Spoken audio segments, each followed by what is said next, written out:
This is the California Bureau of Investigation launching an Amber Alert for San Diego and Imperial County, California. A child has been abducted from the town of Nestor and is believed to be in danger. The child's name is Matthew Rathbun. He is a 16-year-old white male, 5 feet 10 inches tall, 140 pounds with brown hair and green eyes. Last seen wearing a green jersey with the number 28, blue jeans, green shoes, and wearing a green hat.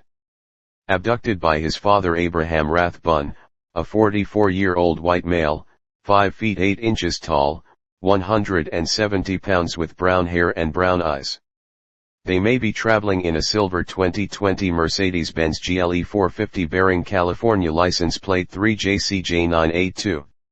If seen, call 911.